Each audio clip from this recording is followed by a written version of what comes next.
तो कहानी की शुरुआत में हमें दिखाया जाता है कि हमें हमारी रोज़ दिखाई जाती है जो सो रही होती है और तभी सारे के सारे पूछते हैं कि मम्मी मम्मी को क्या हुआ है। मम्मी तो सो रही हैं, वो पूरे दिन से सो रही हैं, तो उन्हें क्या हुआ है, ऐसा हमारी म्यू पूछती है। तो हमारी नौर होती है वो पूछती है डैड से कि मम्मी को लास्ट नाइट क्या हुआ और वो अभी तक सो क्यों रही है। तभी हमारा एमसी बोलता है कि वेल, तो मम्मी को कुछ नहीं हो रखा है। तभी हमारी जो नौर होती है वो पूछती है कि हम लोग लास्ट नाइट को बहुत सारी बातें कर रहे थे बालकनी के ऊपर, तो उन्हें शायद ठंड लग गई होगी। उससे ज़्यादा मुझे नहीं पता है कुछ। तभी हमारी जो नौर होती है वो देखने लगती है अजीब नज़रों से, और तभी जो हमारा एमसी होता है वो बोलता है कि तुम ही बताओ ऐना, क्या ये सही नहीं है, क्या ये सच नहीं है, ऐसा हो नहीं सकता है। तो हमारी ऐना बोलती है, जो उनकी मेड होती है वो बोलती है कि तभी ऐना बोलती है कि जो हमारी हर मैजेस्टी है उनको कैसल के डॉक्टर ने चेक किया है और उसने बताया कि जो हमारी हर मैजेस्टी है वो बस थोड़ी सी वीक हुई है, उनसे ज़्यादा उन्हें कुछ नहीं हुआ है, उनकी बॉडी बिल्कुल नॉर्मल है और ज़्यादा कुछ हुआ नहीं है उनको, ऐसा हमारी जो मेड होती है वो बोलती है। और तभी वो मेड बताने लगती है कि तभी हमारी मेड कहती है कि आज के दिन का सारा काम मैं देख लूँगी और जितना भी उनका सारा काम होगा वो सारा मैं कर लूँगी। उनका जो मैजेस्टी वाला काम है वो सब मैं देख लूँगी, और अगर मेरे को थोड़ा भी टाइम बचा तो मैं हर मैजेस्टी की केयर भी कर लूँगी। अगर किसी और को करना पड़ा तो वो भी कर लेगा, और मेट्स भी हैं घर के अंदर, वो भी मैं हर मैजेस्टी को देख लेगी। तो हमारा एमसी बोलता है कि हाँ ठीक है, तो तुम तो कुछ ज़्यादा ही बिज़ी होने वाली हो, है ना। तो तभी हमारी जो म्यू होती है वो कहती है कि मॉम जल्दी उठ जाओ ना, मॉम जल्दी अच्छी हो जाओ। म्यू गुस्सा नहीं करेगी, म्यू के ऊपर गुस्सा मत करना। और तभी हमारा जो एमसी होता है वो मन में सोचने लगता है कि ये इतना ज़्यादा पसीना क्यों छोड़ रही है हमारी, क्या कहते हैं, रोज़, और इसकी बॉडी ऐसे तो बदबू मारने लगी। और जो हमारी नौर होती है वो अजीब नज़रों से हमारे एमसी की तरफ देख रही होती है। और तभी हमारी जो नौर होती है वो बोलती है कि आप क्या प्लान कर रहे हो, क्या आप कुछ प्लान कर रहे हो जब मम्मी अनकॉन्शियस है, तो आप ऐसा कुछ प्लान कर रहे हो। तभी हमारा एमसी बोलते हैं नहीं नहीं, मैं क्यों प्लान करूँगा, तुम्हारी मम्मी के टेक केयर का सोच रहा हूँ मैं, और मैं सोच रहा हूँ कि तुम्हारी मदर का टेक केयर कैसे करूँगा मैं, इससे ज़्यादा मैं कुछ नहीं सोच रहा हूँ। तभी हमारी नौर बोलती है अच्छा सच बोल रहे हो आप। तभी हमारा एमसी बोलता है हाँ हाँ मैं सच ही बोल रहा हूँ। और तभी वो बोलती है तो ठीक है फिर चलो चलते हैं म्यू, और हम मदर को कल देखने आएंगे। तो हम म्यू बोलती है ठीक है, तो मम्मा आप जल्दी उठ जाओ, आप जल्दी से कल उठ जाना, ऐसा म्यू बोलती है और वहाँ से चली जाती है। और म्यू पापा को बाय और गुड नाइट बोलकर वहाँ से चली जाती है, और हमारा एमसी भी उसे गुड नाइट बोल देता है। तो हमारा एमसी बोलता है तो अब हम क्या किया जा सकता है। तभी हमारा एमसी देखता है कि उसको काफ़ी ज़्यादा पसीना आ रहा होता है, और वो बोलता है क्या मुझे इसे वॉश करना चाहिए हमारी रोज़ को। और तभी हमारा एमसी उसको वॉश करने के लिए बहुत सारे कपड़े कुपड़े ले आता है और उसको मतलब कि जैसे साफ़ करते हैं वैसे साफ़ करने लगता है। और तभी हमारा एमसी बोलता है कि मेरे को गलत मत सोचना, मैं बस तो तुम्हें ठंड ना लग जाए इसलिए तुम्हें साफ़ कर रहा हूँ, क्योंकि तुम्हें इतना ज़्यादा पसीना आ रहा है, मुझे ज़्यादा गलत मत समझना जब तुम उठ जाओगी। तो हमारा एमसी ऐसे बोल रहा होता है, और तभी हमारा एमसी मन में बोलता है कि नॉर्मली जो हर मैजेस्टी है वो ऐसे कुछ नहीं करती है, और उसकी जो टेल है वो भी अब हिल नहीं रही है, और उसकी टेल काफ़ी बड़ी हो गई है, लेकिन बड़ी हो जाती है, लेकिन इस बार उसकी टेल काफ़ी ज़्यादा छोटी हो गई है और ज़्यादा दिख भी नहीं रही है, और वैसे देखा जाए तो वो काफ़ी ज़्यादा वीक हो गई हैं बहुत ज़्यादा।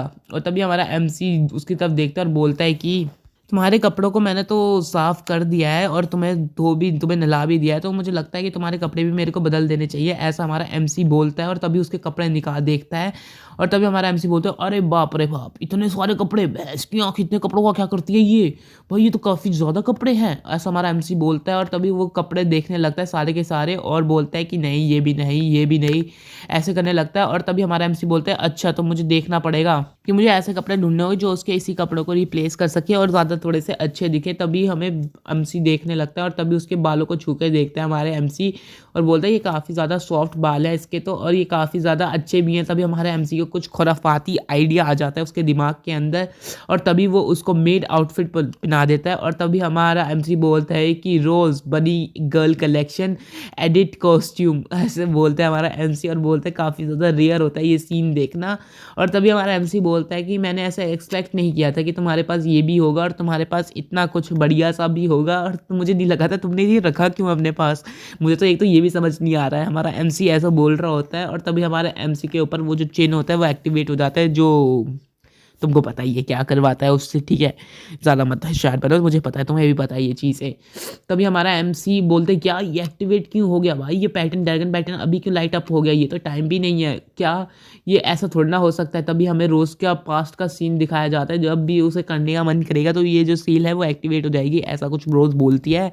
और तभी हमें बताया जाता है कि और ये जो ड्रैगन है पैटर्न है ये काफ़ी ज़्यादा ताकतवर होता है और तुम्हें ये करना ही होगा। तभी हमारा एमसी कहता है नहीं नहीं नहीं नहीं नहीं मैं नहीं अभी अभी नहीं अभी नहीं। तभी हमारा एमसी बोलता है मैं ऐसा कैसे सोच सकता हूँ रोज़ के बारे में अभी इस वक्त कैसे सोच सकता हूँ ऐसा कुछ जब वो इस सिचुएशन में है और शायद ये इस वजह से हो रहा है क्योंकि इसने बनी कॉस्ट्यूम पहनी है। इससे ज़्यादा ये किसी वजह से नहीं हो रहा है, मुझे तो लगता है ये इसी वजह से हो रहा है। तभी हमारा एमसी काम करने लगता है अपने आप को और काफ़ी ज़्यादा प्रेयर्स गाने लगता है और काफ़ी ज़्यादा बोलने लगता है अपने मन में। पता नहीं क्या लिखा हुआ है, ये जैपनीज़ में लिखा है तो मुझे नहीं पता चल रहा है।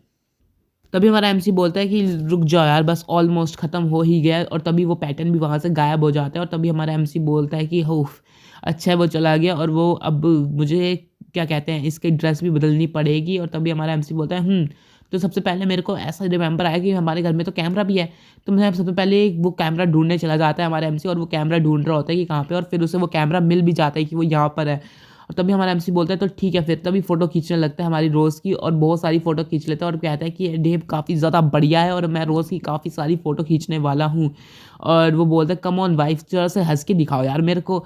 तो हमारा एमसी उसकी फ़ोटो खींच लेता है और कहता है कि अब मैं डेफिनेटली प्रिपेयर हो चुका हूँ तुम्हारे लिए और तुम्हारा एक डार्क हिस्ट्री हो जाएगी ये फ़ोटो की और मैं तुम्हारे को ब्लैकमेल करने वाला हूँ बहुत तगड़ा। तभी हमारी रोज़ को दिखाया जाता है और जो अभी भी सो रही होती है। तभी हमारा एमसी बोलता है अच्छा तो तुम वेकअप तुम इतनी जल्दी उठ भी गई। तभी दिखाया जाता है कि नहीं वो अभी भी सो रही होती है और तभी हमारा एमसी बोलता है अच्छा ये सिर्फ एक फॉल्स था, मुझे लगा कि वो उठ गई लेकिन अभी वो उठी नहीं है, ऐसा हमारा एमसी बोलते हैं। और तभी हमें कैसल का सीन दिखाया जाता है तो बताया जाता है कि अब मुझे तुम्हें अच्छा हो रहेगा कि मैं तुम्हें पुराने तुम्हारे पजामास में चेंज कर दूं वरना कुछ गड़बड़ हो जाएगी और सबसे बढ़िया है कि बाकी का रिवेंज मैं कर लूँ तुमसे और कल देखते हैं तुम्हें वापस से। और तभी हमें नेक्स्ट डे का सीन दिखाया जाता है। तभी हमारी म्यू जो होती है वो बोलती है सिस्टर सिस्टर रुक जाओ रुक जाओ। तभी हमारी जो नौर होती है वो बोलती है अच्छा तुम यहाँ पे क्या हो, तुम इतनी धीरे क्यों बोल रही हो। तभी हमारी जो म्यू होती है वो बोलती है कि मुझे इस रूबिक्स क्यूब को फिक्स करना है और ये जो टूट चुका है और मुझे डैड के पास जाकर इसे ठीक करवाना है और डैड ही जानते हैं कि इसको कैसे ठीक करते हैं तो प्लीज़ मुझे डैड के पास ले जाओ। तभी हमारी जो नौर होती है अच्छा तो ऐसा तो नहीं है कि मॉम यहाँ पे नहीं है तो वो एस्केप हो गए हैं। मॉम थोड़ा सा बेहोश क्या हुई और डैड एस्केप कर गए। तभी हमारी जो नौर होती है वो उसे लेके जाने लगती है और बोलती है बरी मत हो जाओ हम फाइंड करेंगे डैड को और वो कहाँ गए। तभी वो लोग ढूंढने लगते हैं और तभी वो नौर चिल्ला के बोलते हैं डैड आप कहाँ पर हो आप कहाँ पर हो।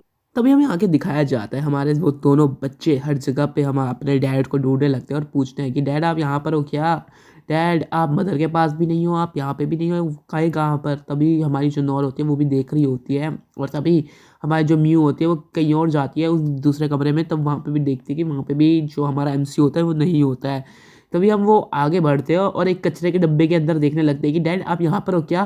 तभी हमारी जो नौर होती है वो पूछती है तुमने उधर देख भी क्यों रही हो, क्या उतनी सी जगह पे तुम्हारे डैड आ भी सकते हैं, वो इतनी छोटी सी जगह है और वो कचरे का डब्बा है वो वहाँ पे जाएंगे ही क्यों। तभी हमारी म्यू बोलती है मैं तो एक बार देखना चाह रही थी कि वो डैड वहाँ पे भी तो हो सकते हैं, अगर वो गुम हो गए हो तो क्या हो, अगर ऐसे इसके अंदर छुप गए हो डर गए हो, ऐसा हमारी म्यू बोलने लगती है। और तभी हमारी जो नौर होती है वो बोलने लगती है कि म्यू सुनो कई पीपल बहुत ज़्यादा अच्छे होते हैं लेकिन वो कभी ना कभी तुम्हें छोड़ के चले ही जाते हैं जैसे लास्ट टाइम हुआ था। और तभी हमारी भी बोलते हैं लास्ट टाइम क्या हुआ था। तभी हमारी जो नौर होती है मैंने ये सोचा था और मैं सही सोच रही थी कि वो बंदा यहाँ से भाग चुका है और जो वो बंदा होता है वो हमारे एमसी की बात कर रही है। तभी हमारी जो म्यू होती है वो ध्यान से बोलने लगती है कि मेरे को हमेशा से लगता था कि कुछ अलग बात है हमारी फैमिली के बारे में, वो बहुत ज़्यादा पीसफुल और अच्छी दिखती है बाहर से लेकिन अंदर से ये पूरी की पूरी बातें गलत हैं, उनके अंदर कुछ तो अजीब बात थी मेरी फैमिली के अंदर जो मैंने नोटिस की थी।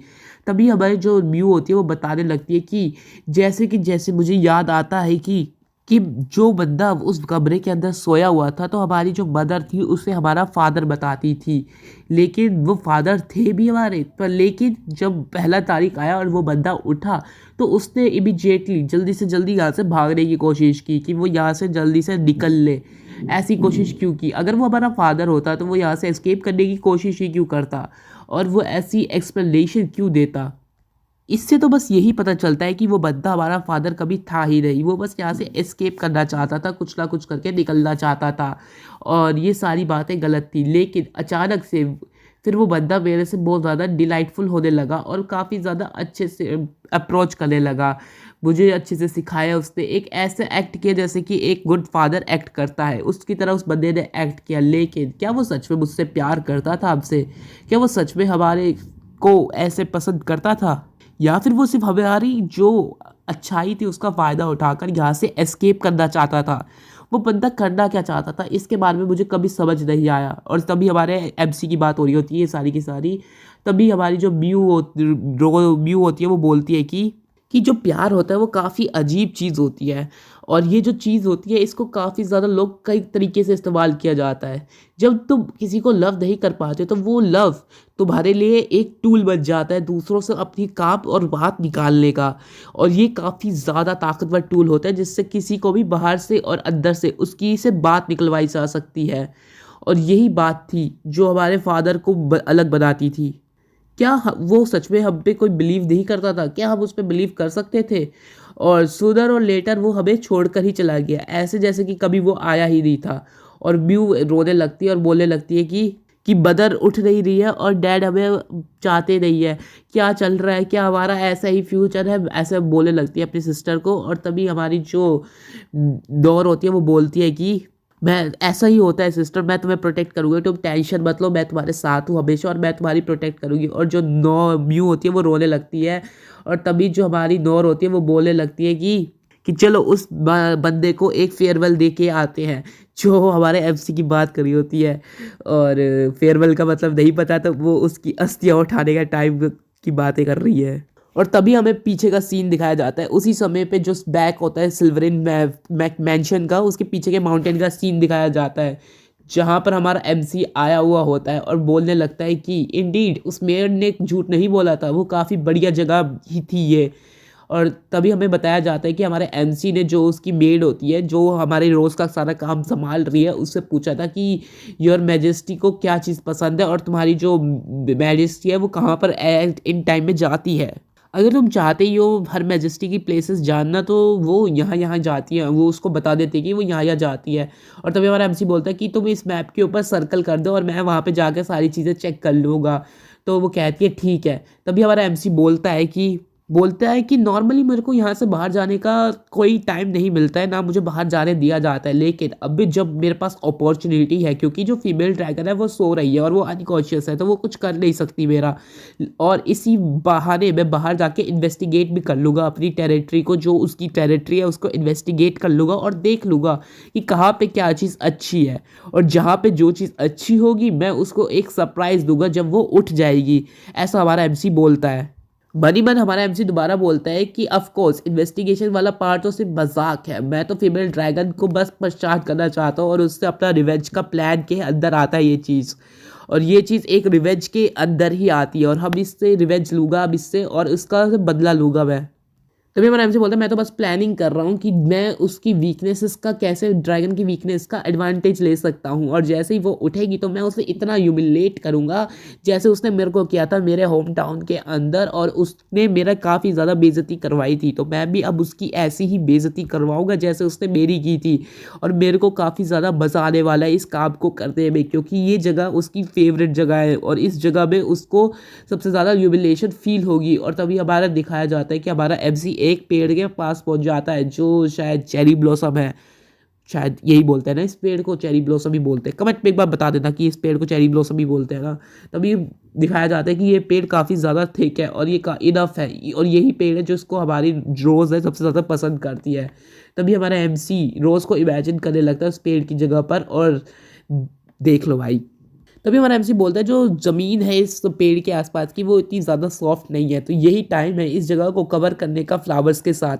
अगर एक बार इस जगह को फ्लावर्स के साथ कवर कर दिया तो ये ज़मीन काफ़ी ज़्यादा सॉफ्ट हो जाएगी और देखने में भी काफ़ी ज़्यादा सुंदर लगेगी, और जो भी इसको देखेगा उसे काफ़ी ज़्यादा पसंद आएगी ये चीज़, और ये चीज़ काफ़ी ज़्यादा पसंदीदा लगेगी लोगों को। तभी हमारा एमसी बोलता है कि इस जगह से हम ड्रैगन कैसल को भी देख सकते हैं। कुछ ज़्यादा बेकार जगह नहीं है, ये काफ़ी ज़्यादा अच्छी है। इतनी भी बुरी नहीं है ये जगह। तभी हमारा एमसी एक और जगह पर क्रॉस लगा देता है क्योंकि उसने ये जगह भी चेक कर ली है। और ये सारी चीज़ें हमारा एमसी सुबह से कर रहा था और वो सारी की सारी प्लेसेस पे जाकर सिलेक्ट कर रहा था कि जब रोज़ उठेगी तो उसे कहाँ कहाँ लेकर जाएगा। और अब ये उसने ये पेड़ को भी देख लिया और इस जगह को भी मार्क कर लिया। तभी हमारा एमसी बोलता है कि सारी चीज़ें तैयार हो चुकी है, अब बस इंतज़ार करना है मेरे को जब रोज़ उठेगी और उसको उसके साथ लेके जाऊंगा और मेरा जो रिवेंज होगा वो पूरा होगा। और तभी हमारा एमसी बोलता है हे अब वो फीमेल ड्रैगन ज़रूर ट्रबल में मिलेगी इस टाइम पर, और जो मैं मज़े करने वाला हूँ वो काफ़ी ज़्यादा आने वाले हैं मेरे को। तभी हमें दूसरा सीन दिखाया जाता है कुछ समय बाद का, जब हमारा एमसी कैसल के अंदर वापस आ जाता है और तभी दिखाया जाता है कि एक जगह पे आग लगी होती है और बहुत सारे लोग वहीं पे इकट्ठा होके होते हैं और सारे लोग शायद रो रहे होते हैं। तभी हमारा एमसी वहाँ पे आ जाता है और बोलता है व्हाट्स गोइंग ऑन हियर, यहाँ चल क्या रहा है, यहाँ पे हो क्या रहा है, मुझे ज़रा बताएगा कोई कि इस जगह पे हो क्या रहा है, इतने सारे लोग कर क्या रहे। तभी वो मेड्स को दिखाया जाता है जो रो रही होती हैं और तभी वो मेड एक बिना पीछे देखे बोलने लगती है कि दोनों प्रिंसेस ने हमें कहा था कि उन्हें एक फ्यूनरल करना है और उनको थोड़ा सा बॉन फायर लगानी है, ऐसा हमें दोनों प्रिंसेस ने कहा था बिना पीछे देखे होते। तभी वो प्रिंस एक हमें म्यू दिखाई जाती है जो बोल रही होती है कि म्यू आपको एक स्टिक देती है और आप इसको रख सकते हो, आप प्लीज़ वापस आ जाइए, ऐसा बोलती है म्यू। और तभी हमारी जो नोर होती है वो कहती है कि वो पर्सन अभी यहाँ से जा चुका है तो तुम्हें बस उसे जाने देना चाहिए, तुम्हें ऐसा नहीं बोलना चाहिए म्यू, ऐसा हमारी नोर बोलती है। और तभी हमारा एमसी बोलता है कि इन्होंने कुछ नया तरीका का कोई गेम निकाला है क्या, क्या ये किसी तरह का रोल प्ले गेम है या फिर ये कुछ प्रिटेंड कर रहे हैं खेलने का, अच्छा रहेगा कि मैं इनके साथ कोऑपरेट करता हूँ इस गेम के अंदर, ऐसा हमारा एमसी बोलता है। और तभी हमारा एमसी आगे जाने लगता है और सारी मेट्स डर जाती है हमारे एमसी को देख के क्योंकि उसे पता ही नहीं है कि उसी का फ्यूनरल चल रहा है यहाँ पे। और तभी बोलते हैं कि प्रिंस आप यहाँ कैसे आ सकते हैं, अरे ये कौन है, ये प्रिंस जैसा क्यों दिख रहा है, सारे मेट्स ऐसे बोलने लगते हैं। और तभी हमारा एमसी आगे चला जाता है उन दोनों के पास और बोलने लगता है कि तभी हमारा एमसी बोलता है तुम किसको प्रे कर रहे हो और किसको बुलाने की कोशिश कर रहे हो, क्या तुम किसी भूत को बुलाने की कोशिश कर रहे हो, तुम्हारे ग्रैंडफादर ने मुझे बताया था कि कैसे गेम खेलते हैं, सूना गेम, सूना नाम लिखा हुआ है यहाँ पर, तो कैसे खेलते हैं, क्या मैं तुम्हें बताऊं कि उसको कैसे खेला जाता है, तुम दोनों को ऐसा बोलता है हमारा एमसी। तभी उसकी फ़ोटो दिखाई जाती है हमारे एमसी की और तभी हमारा एमसी बोलता है कि ये बंदा तो काफ़ी ज़्यादा हैंडसम है और ये तो मैं ही हूँ और ये काफ़ी ज़्यादा हैंडसम है, तुमने इतनी अच्छी फ़ोटो मेरी कहाँ से ली। और तभी हमारा एमसी एकदम हैरान हो जाता है, अरे तुम ये क्या कर रहे हो यहाँ पर। बूम गाइस, कहानी यहीं पे खत्म। चलो तो मैं ये कहना चाहता हूँ कि अगली वीडियो शायद मंडे को 6 तारीख को आएगी इसी की, क्योंकि एक चैप्टर इसका रह गया है क्योंकि आज मैंने इस वीडियो को एडिटिंग कंप्लीट की है और आज ही इसकी नई वीडियो आनी थी। तो ये वीडियो शायद सैटरडे 6 बजे आ रही होगी क्योंकि आज इसकी एडिटिंग फ्राइडे को कंप्लीट हुई है, तो मैं इसे सैटरडे 6 को डाल दूंगा। तो अगली जो वीडियो इसका अगला चैप्टर है जो फ्राइडे को आया है वो मैं डालूंगा मंडे को 6 बजे। तो स्टे ट्यून्ड विद मी क्योंकि जल्दी वीडियो आने वाली है। मिलते हैं अगले वीडियो में, गुड बाय।